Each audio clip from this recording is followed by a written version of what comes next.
जीव हमारी जाति है, मानव धर्म हमारा। हिंदू मुस्लिम सिख ईसाई धर्म नहीं कोई न्यारा।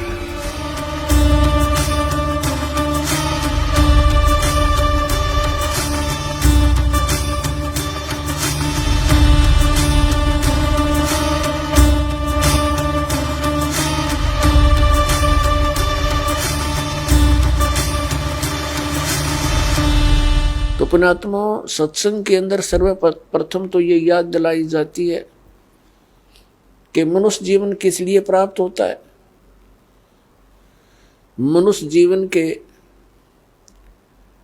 कार्य का वास्तविक ज्ञान हो जाता है कि हमने क्या करना चाहिए। इससे मोक्ष प्राप्ति का प्रयत्न करना चाहिए।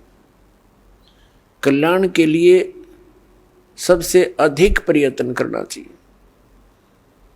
तो उसके बाद आवश्यकता पड़ती है कि गुरु पूरा हो।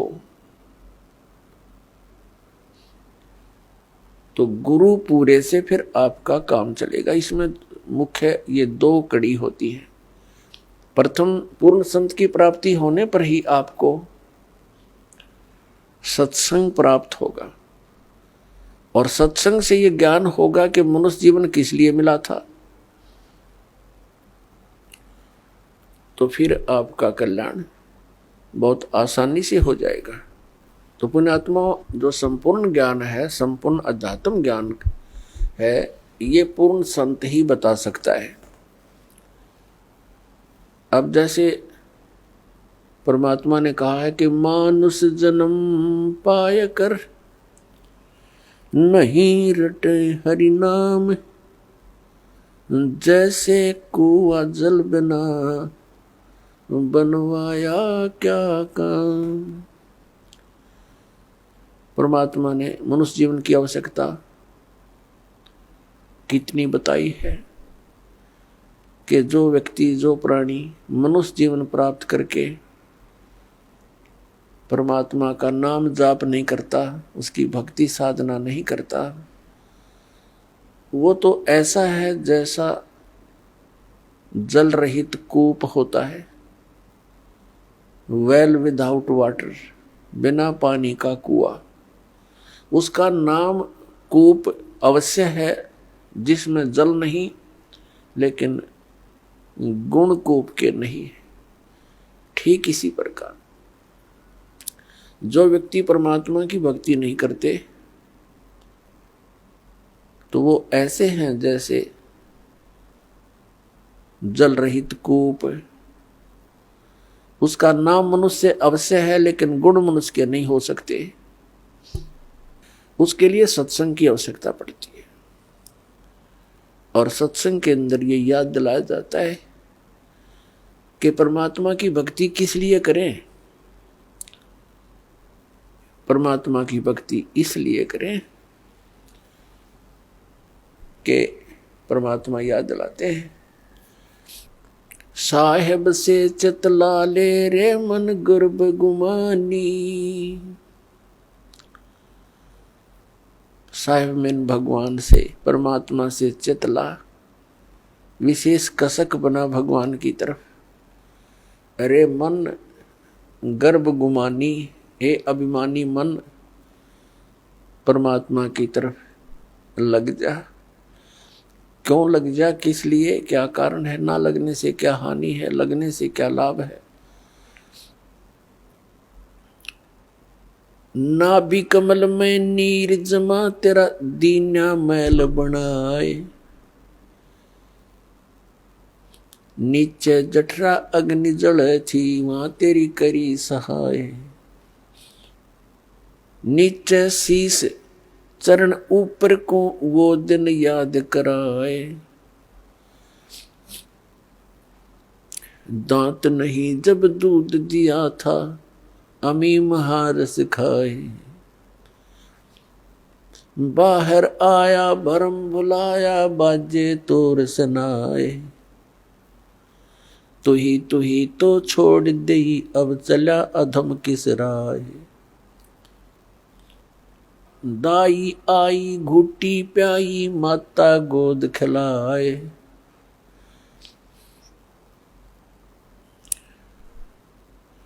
तू ही तो छोड़ दिया, इब चला अधम किस राय। अब क्या बताते हैं परमात्मा कि जब तू मां के गर्भ में था, एक विशेष संकट को झेल रहा था, नीचे को सिर था, ऊपर को पैर तेरे,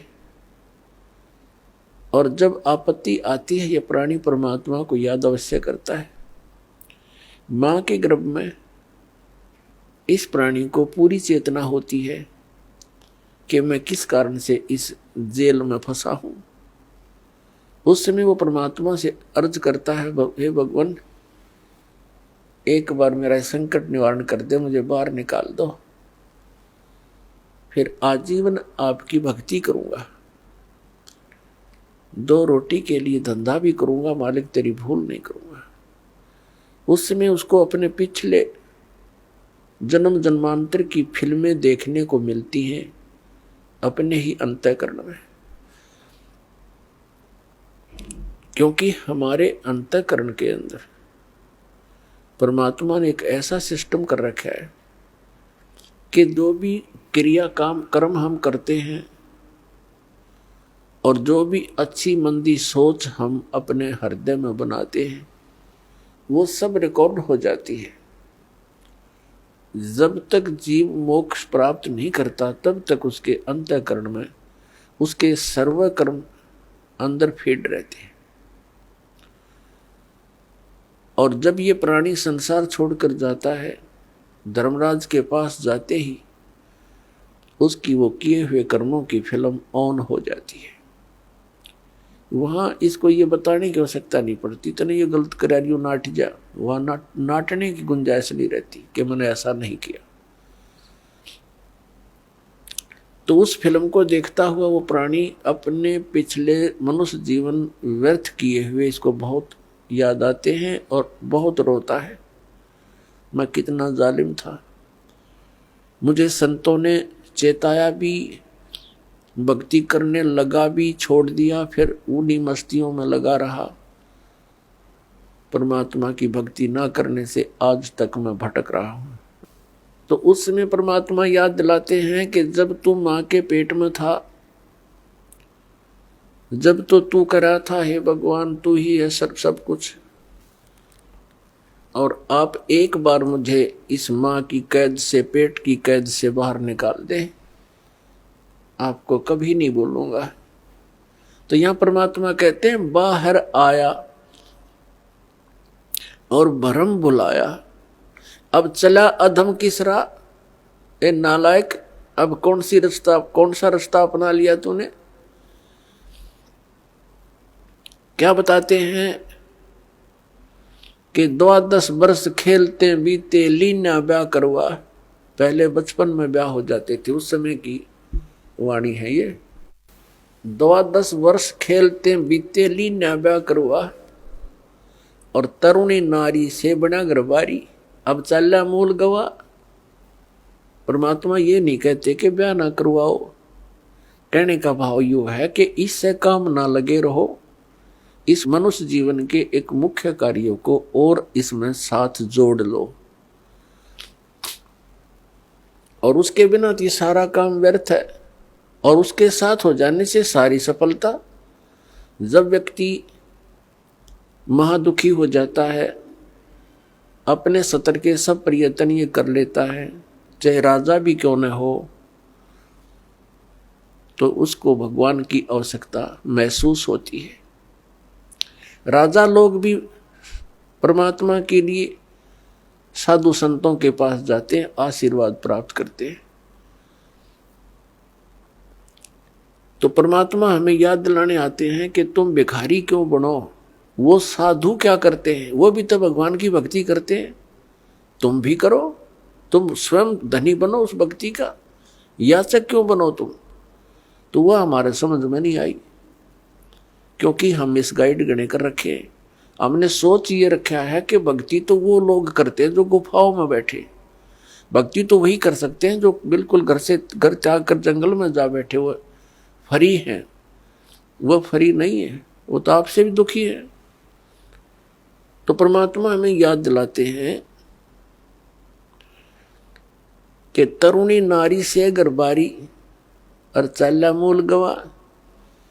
मूल का अर्थ है जो अपने मनुष्य जीवन के श्वास रूपी पूंजी, जो मूल धन तुझे प्राप्त हुआ था। ये मनुष्य जीवन के जितने श्वास हैं ये आपका धन है, ये मूल धन है।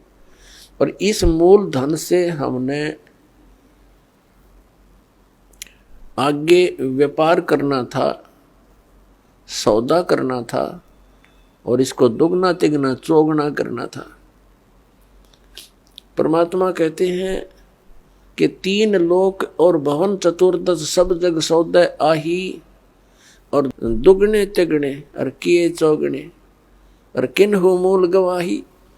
3 लोक और भवन चतुर्दश ये सभी अपने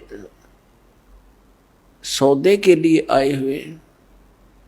जैसे कोई व्यक्ति विदेश चला गया या दूसरे शहर में चला गया 2, 4, 10 लाख रुपए लेकर व्यापार करने की वजह से कि उनके 10 के 20 बनाऊं, अपने नेक नीति से कमाऊं, और वो उन पैसों से ही जाकर के होटल में मौज मस्ती कर रहा है, व्यापार कर नहीं रहा, बिजनेस कर नहीं रहा, तो उस मूल धन को खर्च रहा है, उसको बर्बाद कर रहा है और एक दिन कंगाल होकर स्वदेश लौट आएगा और किसी के मजदूर लगेगा।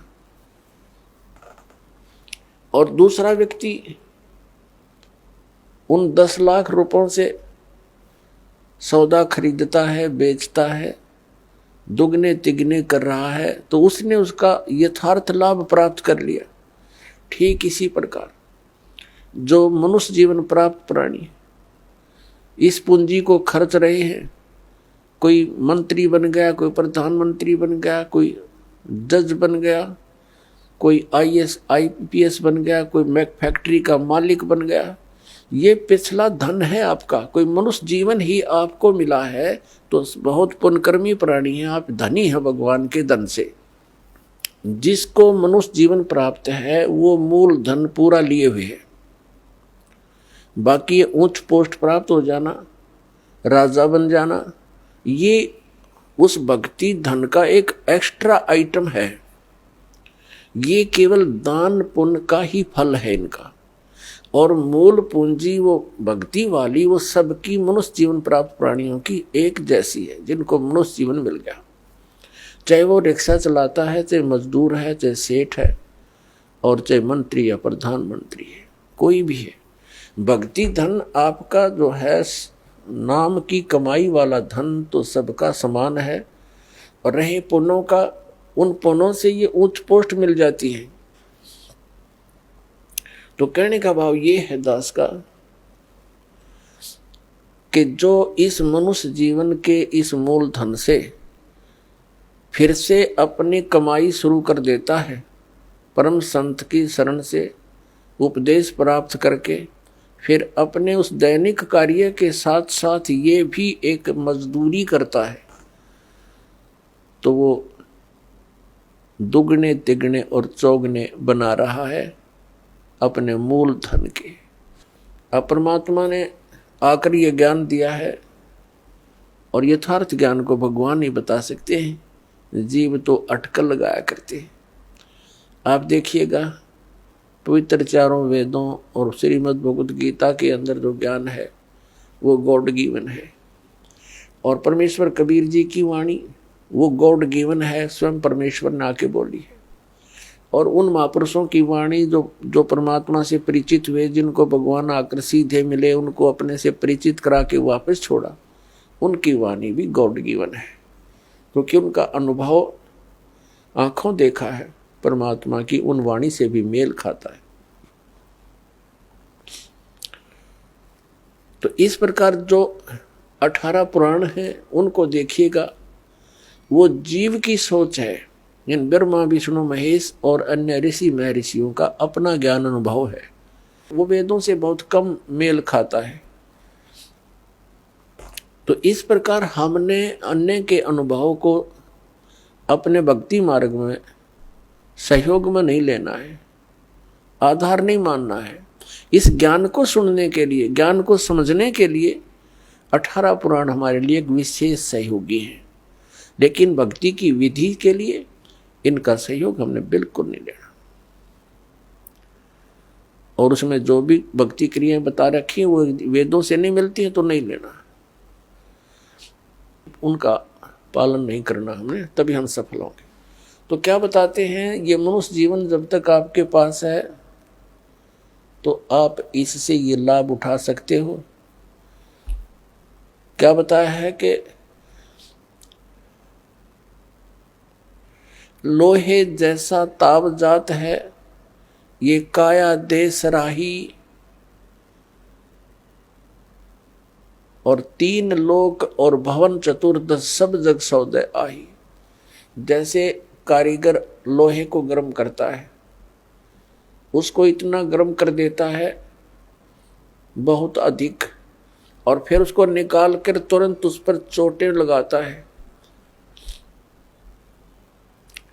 गरम गरम लोहे पर चोट लगा करके वो जो वस्तु बनाना चाहता है बना सकता है। लोहे के जरा से भी ठंडा होने के उपरांत उसके ऊपर चाहे पूरे गणना झाड़ ले, चाहे घन मार ले, उसका कोई लाभ नहीं होगा। वो टेढ़ा मेढ़ा बन जाएगा, वो वस्तु नहीं बनेगी जिसके लिए प्रयत्न किया गया था। तो ये मनुष्य जीवन जिसका शांत हो जाएगा, जब तक मनुष्य जीवन है ये लोहा गर्म है, इस पर राम नाम की चोट मार के आप जो बनाना चाहते हो बना सकते हो।